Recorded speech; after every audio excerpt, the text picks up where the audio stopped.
ಕಾಂಗ್ರೆಸ್ ಮನೆಯಲ್ಲಿ ಮುಖ್ಯಮಂತ್ರಿ ಕಾಳಗ ಮುಖ್ಯಮಂತ್ರಿ ಕುರ್ಚಿ ರೇಸ್ ಸದ್ದಿಲ್ಲದೆ ಮುಂದುವರಿತಾನೆ ಇದೆ. ನಿರಂತರವಾಗಿ ನಾಯಕರು ಗೌಪ್ಯ ಸಭೆಗಳನ್ನು ಮಾಡ್ತಾ ಇದ್ದಾರೆ, ರಹಸ್ಯ ಸಭೆಗಳನ್ನು ಮಾಡ್ತಾ ಇದ್ದಾರೆ. ಅದರಲ್ಲೂ ಕೂಡ ಸತೀಶ್ ಜಾರಕಿಹೊಳಿ ಅವರ ಮನೆ ಹಾಗೂ ಅವರ ಕಚೇರಿ ಸಾಕಷ್ಟು ಪವರ್ ಸೆಂಟರ್ ಆಗಿ ಈಗ ಕನ್ವರ್ಟ್ ಆಗ್ತಾ ಇದೆ. ಕೆಲ ದಿನಗಳ ಹಿಂದಷ್ಟೇ ಸತೀಶ್ ಜಾರಕಿಹೊಳಿ ದೆಹಲಿ ಪ್ರವಾಸವನ್ನು ಮಾಡಿದ್ರು, ಹೈಕಮಾಂಡ್ ನಾಯಕರನ್ನ ಭೇಟಿಯಾಗಿದ್ರು.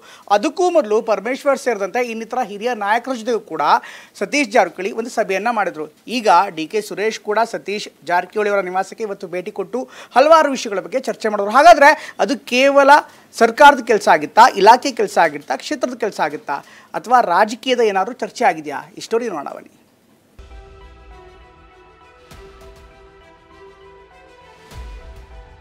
ಮುಖ್ಯಮಂತ್ರಿಗಳು ಬದಲಾವಣೆ ಆಗಬೇಕು, ಬಂಡತನ ಮಾಡ್ತಾ ಇರ್ತಕ್ಕಂಥದ್ದು ಅವರಿಗೆ ಶೋಭೆ ತರ್ತಕ್ಕಂಥದ್ದಲ್ಲ.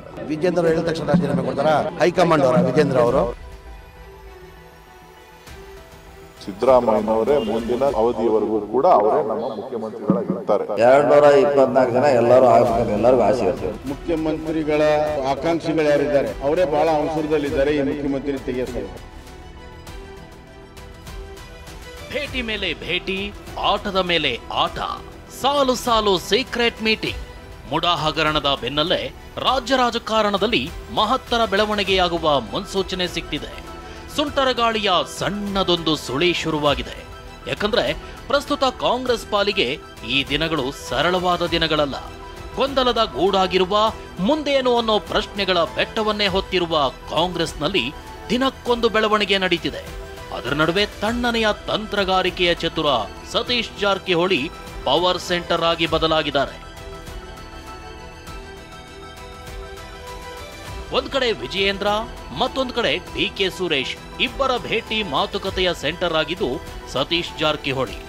ಮುಡಾ ಪ್ರಕರಣ ಮುನ್ನೆಲೆಗೆ ಬಂದಾಗಿನಿಂದ ಕಾಂಗ್ರೆಸ್ ಗೊಂದಲದ ಗೂಡಾಗಿದೆ. ಪ್ರತಿದಿನವೂ ಒಂದಲ್ಲ ಒಂದು ರಹಸ್ಯ ಸಭೆ ಗಮನ ಸೆಳೀತಿವೆ. ಅದರಲ್ಲೂ ಸಚಿವ ಸತೀಶ್ ಜಾರಕಿಹೊಳಿ ಸುತ್ತವೇ ರಾಜಕೀಯ ಬೆಳವಣಿಗೆಗಳು ಗಿರ್ಕಿ ಹೊಡೆಯುತ್ತಿರೋದು ಕುತೂಹಲಕಾರಿ ಸಂಗತಿ.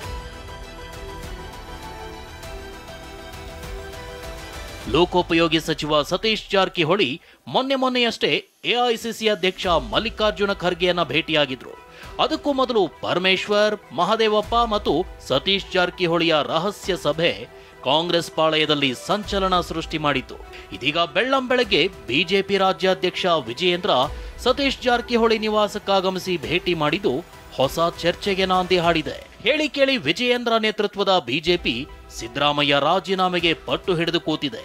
ಸಿದ್ದರಾಮಯ್ಯ ಮುಡಾ ಕಾರಣಕ್ಕೆ ಕೆಳಗಿಳಿಯೋ ತನಕ ಸುಮ್ಮನಿರೋದಿಲ್ಲ ಅಂತ ವಿಜಯೇಂದ್ರ ತೊಡೆ ತಟ್ಟಿದ್ದಾರೆ.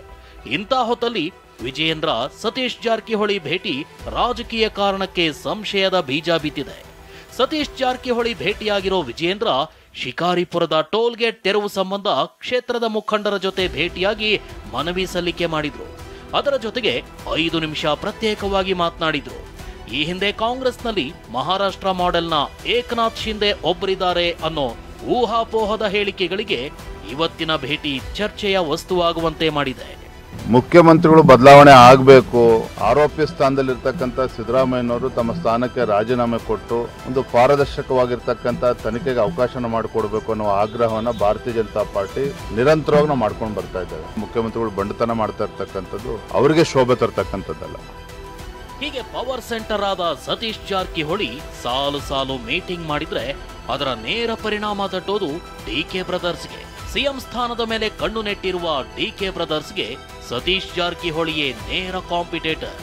ಹೀಗಾಗಿ ಅಲರ್ಟ್ ಆದ ಡಿ.ಕೆ. ಬ್ರದರ್ಸ್ ತಾವು ತಂತ್ರಗಾರಿಕೆ ಶುರು ಮಾಡಿದ್ದಾರೆ. ತಿರುವಣ್ಣಾಮಲೈನ ಅರುಣಾಚಲೇಶ್ವರ ದೇವರಲ್ಲಿ ಡಿಕೆಶಿ ವಿಶೇಷ ಪೂಜೆ ಸಲ್ಲಿಸುತ್ತಿದ್ರೆ, ಇತ್ತ ಡಿ.ಕೆ. ಸುರೇಶ್ ಸತೀಶ್ ನಿವಾಸಕ್ಕೆ ದೌಡಾಯಿಸಿ ಬಂದಿದ್ರು. ಡಿ.ಕೆ. ಸುರೇಶ್ ಕೂಡ ಕ್ಷೇತ್ರದ ಅಭಿವೃದ್ಧಿ ನೆಪವೊಡ್ಡಿ ಸತೀಶ್ ಜಾರಕಿಹೊಳಿ ಜೊತೆಗೆ ಅರ್ಧ ಗಂಟೆಗೂ ಹೆಚ್ಚು ಕಾಲ ಮಾತುಕತೆ ಮಾಡಿದ್ದಾರೆ.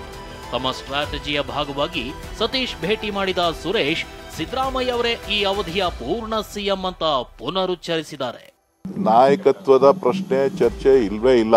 ನಾನು ಬಹಳಷ್ಟು ಬಾರಿ ಸ್ಪಷ್ಟಪಡಿಸಿದ್ದೇನೆ, ಸನ್ಮಾನ್ಯ ಮುಖ್ಯಮಂತ್ರಿ ಸಿದ್ದರಾಮಯ್ಯನವರೇ ಮುಂದಿನ ಅವಧಿಯವರೆಗೂ ಕೂಡ ಅವರೇ ನಮ್ಮ ಮುಖ್ಯಮಂತ್ರಿಗಳಾಗಿರ್ತಾರೆ.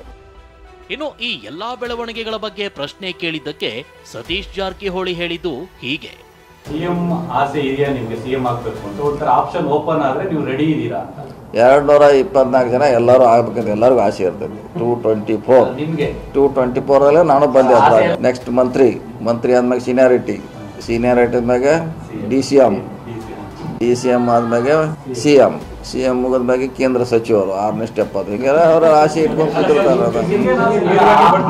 ಆಪ್ಷನ್ ಏನಾದ್ರೂ ಓಪನ್ ಆದ್ರೆ ನೀವು ಆ ರೇಸಲ್ಲಿ ಇರ್ತೀರಾ ಮುಂಚೂಣಿಲಿ?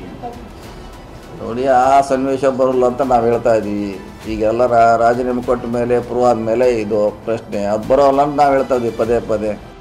ಸತೀಶ್ ಜಾರಕಿಹೊಳಿ ತಂತ್ರಗಾರಿಕೆ ಏನು ಅನ್ನೋದು ಇನ್ನೂ ರಿವೀಲ್ ಆಗಿಲ್ಲ. ಅವರೇ ಹೇಳೋ ಹಾಗೆ 2028ಕ್ಕೆ ಸತೀಶ್ ಸಿಎಂ ಸ್ಥಾನದ ಆಕಾಂಕ್ಷಿ.